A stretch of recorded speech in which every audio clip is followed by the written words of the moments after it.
Bem-vindos a mais uma aula da Escola Bíblica Dominical. Estamos estudando as doutrinas e princípios batistas. Na aula de hoje estudaremos sobre a Igreja. Mateus capítulo 16, de 13 a 19, nos diz: E chegando Jesus às partes de Cesareia de Filipe, interrogou os seus discípulos, dizendo: Quem dizem os homens que eu, o Filho do Homem, sou? E eles disseram: uns João o Batista, outros Elias, e outros Jeremias, ou um dos profetas. Disse-lhes ele: E vós, quem dizeis que eu sou? Simão Pedro respondeu: Tu és o Cristo, o Filho do Deus vivo. E Jesus respondendo disse-lhe: Bem-aventurado és tu, Simão Barjonas, porque tu não revelou a carne e o sangue, mas meu Pai que está nos céus. Pois também eu te digo que tu és Pedro, e sobre esta pedra edificarei a minha igreja, e as portas do inferno não prevalecerão contra ela. E eu te darei as chaves do reino dos céus, e tudo que ligares na terra será ligado nos céus, e tudo que desligares na terra será desligado nos céus. Nós vemos uma passagem bíblica que muitas vezes é mal interpretada com relação à edificação da igreja do Senhor, o fundamento. E Jesus fala que sobre esta pedra edificarei a minha igreja, não estava se referindo ao Simão Pedro, mas a declaração que ele disse anteriormente: Tu és o Cristo, o Filho do Deus vivo. Esse é o fundamento da igreja, porque Jesus Cristo é o fundador da igreja. Ele, nessa passagem, se mostra como sendo o fundador da sua própria igreja, a qual as portas do inferno não prevaleceriam contra ela. Em 1 Pedro, do capítulo 2, versículos de 1 a 10, nós vamos ver que Cristo, e não Pedro, é o fundamento da igreja. O próprio apóstolo Pedro, na sua epístola, fala sobre isso, nesse capítulo 2. Cristo é a pedra viva, a pedra de esquina, a principal pedra angular. Nós, assim como o próprio Pedro, também se inclui nessa questão, somos pedras vivas, edificados como casa espiritual. Qual seria a missão da igreja na terra? Muitos podem pensar de que Jesus não deixou nenhuma igreja, mas ele funda a sua própria igreja e dá a ela uma missão. A primeira missão da igreja é glorificar a Deus. A igreja, ela tem como referência a adoração a Deus, anunciar o evangelho a todas as pessoas, fazer discípulos em todas as nações e batizar em nome do Pai, do Filho e do Espírito Santo. Essa é a missão da igreja. A expressão local da igreja. Quando a gente fala da igreja, a igreja tem 3 significados na Bíblia. A igreja militante, que é a que nós, nos nossos dias, fazemos parte, que é o conjunto de todos os salvos sobre a face da terra, independente do nome da denominação ou a placa da igreja, mas essa igreja militante é o conjunto de todos os salvos sobre a face da terra.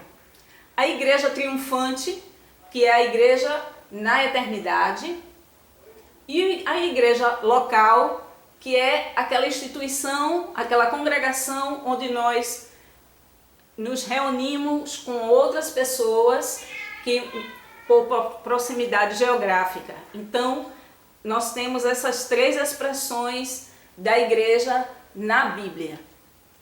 Os oficiais da igreja. A igreja batista, ela tem 2 oficiais da igreja. O primeiro são os diáconos, que devem ter uma boa reputação, boa fama, sejam espirituais, cheios do Espírito Santo e cheios de sabedoria. A instituição dos diáconos acontece justamente em Atos capítulo 16, versículos 1 a 7, onde são separadas pessoas para trabalharem com a ação social, servindo as mesas, com aquela atenção específica, enquanto que os apóstolos tinham a responsabilidade de pregar a palavra. E nós temos um outro oficial da igreja, que são os pastores, que também na Bíblia nós vemos com outros nomes, bispos, anciões ou presbíteros, que têm as mesmas habilidades, que devem ter essas mesmas habilidades e responsabilidades, administrar as atividades, a credibilidade e o respeito para aconselhar e apacentem o rebanho do Senhor. O governo e a disciplina da igreja. O governo da Igreja Batista, ele é cristocêntrico, porque Cristo é a cabeça da igreja. Ele é que comanda as decisões. E a igreja local, ela é soberana em suas decisões. A Igreja Batista, ela se autogoverna e ela mesmo é independente de outras igrejas também. E ela mesmo decide sobre suas questões. A questão da disciplina na igreja fala em Mateus capítulo 18, versículos de 15 a 17, o ensino de Jesus sobre a questão da disciplina quando alguém for pego em algum tipo de pecado. O primeiro passo seria justamente a exortação individual. Se chama em segredo a pessoa envolvida no problema e aquela pessoa é exortada através da palavra de Deus. Num segundo momento, se essa pessoa ela não se arrepende, o que acontece? Ela é exortada por uma pequena comissão.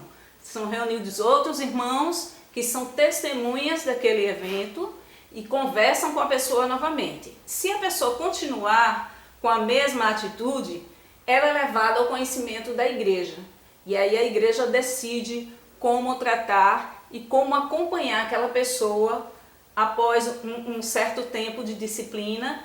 Essa pessoa também pode ser acompanhada durante a disciplina e após a disciplina, para que ela possa ser afastada de algumas atividades, dependendo da gravidade do problema, e esteja de volta às suas atividades depois de um período de tempo. A relação da igreja com o Estado e a liberdade religiosa. Nós vemos sempre em alguns prédios do governo alguns símbolos religiosos, muitas vezes chamando a atenção para uma determinada religião.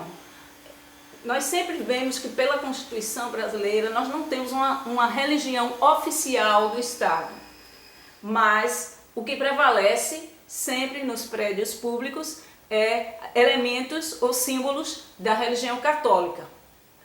E nós vemos que há uma aproximação muito grande entre a religião católica e o governo, o Estado brasileiro.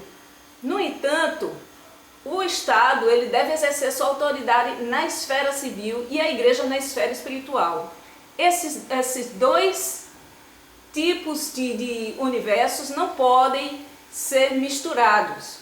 É dever do Estado assegurar a liberdade religiosa para que todos, não somente os evangélicos, católicos, espíritas e qualquer um credo, ou até mesmo aquelas pessoas que não professam nenhum credo, elas devem ser respeitadas e ter a sua liberdade garantida, a liberdade de prestar o culto que ela mais deseja.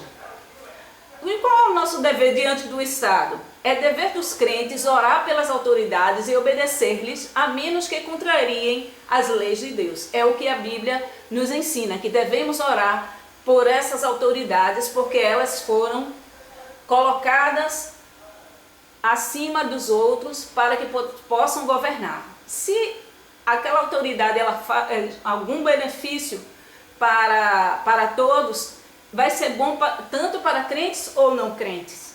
Então, obedecer essas regras, a menos que elas contrariem as leis de Deus. A igreja também, ela deve ter uma atitude de atenção para com os necessitados. Nós vemos em Lucas capítulo 10, a parábola do bom samaritano, e vai falar justamente sobre dois religiosos que passam por um senhor que está caído no meio da estrada e não dá atenção porque eles são religiosos, eles não querem se contaminar, eles estão apressados e não atentam para a dor do próximo. E aquela pessoa tinha sido vítima de violência, de assalto e até mesmo de violência física. Mas aqueles dois religiosos preferiram passar bem distante daquele homem. No entanto, um samaritano, aquela pessoa que não podia se comunicar com os judeus, era impedido, era colocado de lado, à margem da sociedade, ele passa por aquele homem e ele não fica contente com aquela atitude. Ele pega aquele homem, leva, trata dele e paga toda a despesa daquele homem até que ele fique curado. Tiago capítulo 1, versículo 27 vai nos dizer que a religião pura e imaculada diante de Deus é justamente dar atenção aos órfãos e às viúvas nas suas necessidades e também guardar-se incontaminado do mundo. Não adianta você somente ser um fiel a Deus, procurar se distanciar do pecado, mas se você também não pratica boas obras. Jesus, no seu sermão profético, Mateus capítulo 25, 31 a 46, vai falar sobre a nossa atitude para com os necessitados. Eu tive fome, eu tive sede, eu estive preso, eu estive doente e vocês não me atenderam. E isso é colocado diante de um julgamento. A questão dos necessitados, que possamos estar atentos, não somente aos necessitados da nossa própria fé, da nossa própria congregação, mas aqueles que nos rodeiam, aqueles que passam nas nossas casas, muitas vezes precisando de algum alimento, para que a gente possa estar também distribuindo aquilo que Deus está nos concedendo, o nosso pão de cada dia. Algumas perguntas para a revisão. Quem é o fundador da igreja? Quem é a pedra fundamental e quem são as pedras vivas? Qual a missão da igreja? Quais os oficiais da igreja? Qual a autoridade suprema da igreja? Como deve ser feita a disciplina da igreja? Qual deve ser a relação entre o Estado e a igreja? Qual deve ser a atitude da igreja para com os necessitados? Entre em contato conosco através do e-mail arizarialmeida@gmail.com. Participe! E se você quiser participar, colaborar com a campanha de missões estaduais Pela Vida em Jesus Eu Coopero, nós estamos com uma promoção feita pela irmã Fernanda, que se você adquirindo o livro Bolsa Blindada de Patrícia Lages, o valor total irá para missões estaduais. Entre em contato com Fernanda através do WhatsApp 988-369987. Repetindo, 988-369987. Participe dessa campanha de missões. Nosso alvo é R$5.000 e que Deus possa lhe abençoar.